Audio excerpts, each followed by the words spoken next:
Hi mga utaw! Welcome to my channel. Paano nga ba manligaw? Kung ikaw ay first timer, paano nga ba manligaw ng isang babae? Sa mga taong nababasted dyan, tingnan nyo to at makinig kayo ng mabuti. Kung paano manligaw na hindi mababasted. Tuturuan kita kung paano manligaw. Simulan na natin.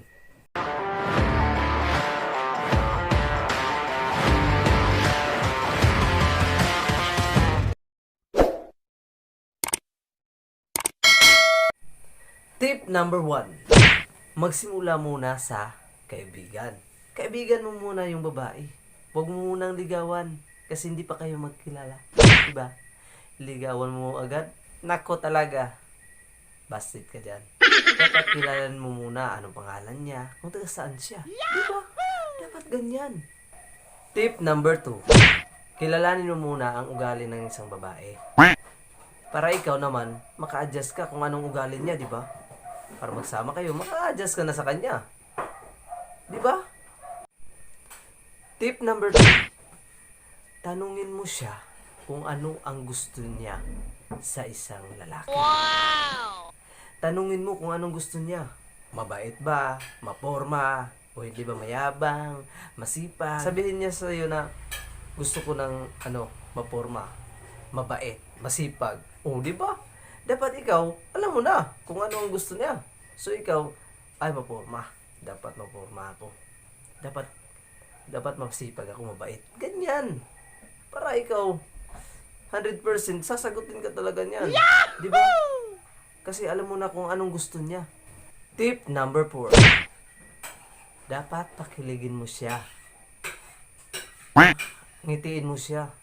Sa time na may problema siya, dapat papangitiin mo siya. Bigyan mo siya ng pangiti para yung mga problema niya mawala. 'Di ba?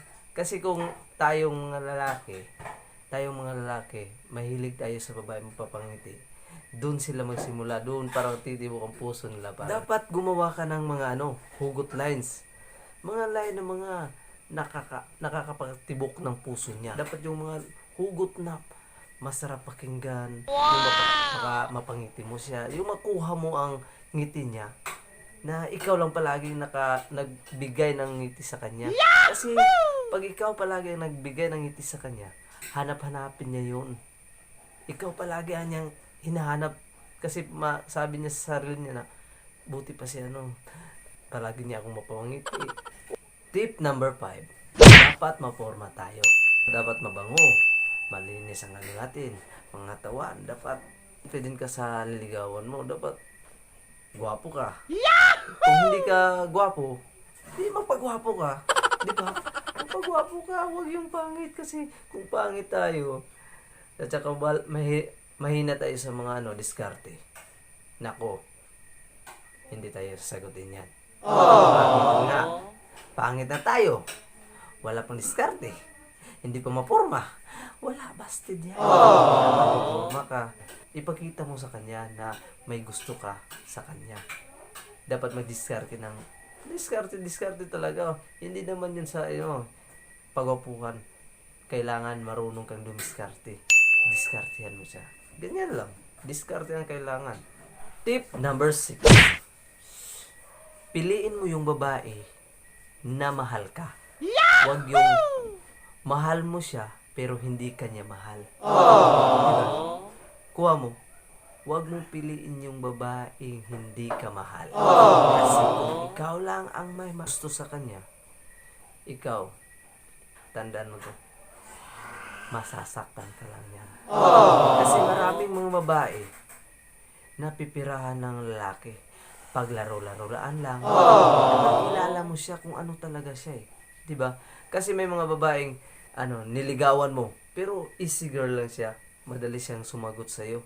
Alam mo, pag babae na madaling sasagot sa panligaw mo, nako, madaling makahanap yan ng iba. Ano yan? Ilagay mo sa isip mo. Piliin mo yung mahal mo at mahal ka niya. Yan ang dapat mong piliin. Tip number 7. Dapat sa bahay ng babae ka manligaw. Kasi kadalasan ngayon sa mga bagong ano ngayon, nasa ano lang sila manligaw, nasa mga mall, nasa mga ano plaza lang sila manligaw. Ang iba meet lang, 'di ba? Text lang. Hindi 'yan.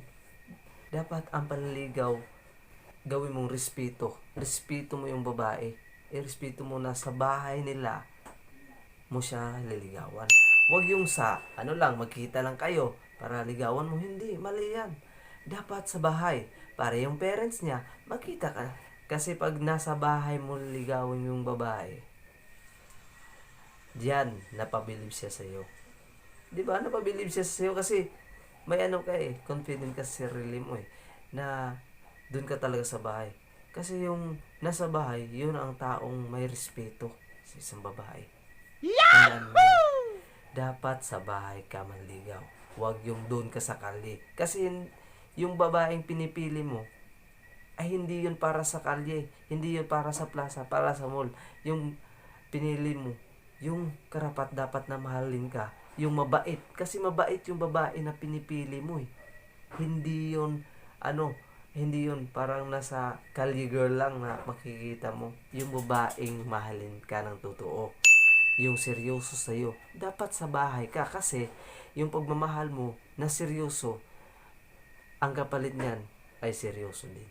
Hindi ka niya lulukuin. Wow! Kasi kung nasa bahay ka ng babae, ang babae niyan, kinikilig yan. Kasi doon mo siya nililigawan. Huwag yung sa kahit saan mo liligawan. Dapat may respeto ka sa isang babae. Para masabi ng babae sa'yo na, okay to. 100% to. Sasagutin ko. Di ba ganyan? Dapat. Yan ang gusto ng mga babae sa bahay. Huwag sa mga text, sa chat. Kasi, pag manliligaw ka, nasa bahay ka, dapat sa personal ka manligaw. Huwag yung sa text, huwag yung sa chat, or sa tawag.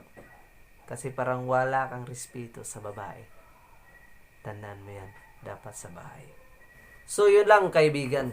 Maraming salamat sa iyong panonood. Sana may natutunan ka kahit kunti lang sa mga tips ko. At sana makatulong to sa iyo. Maraming salamat sa iyong panonood. Bye-bye.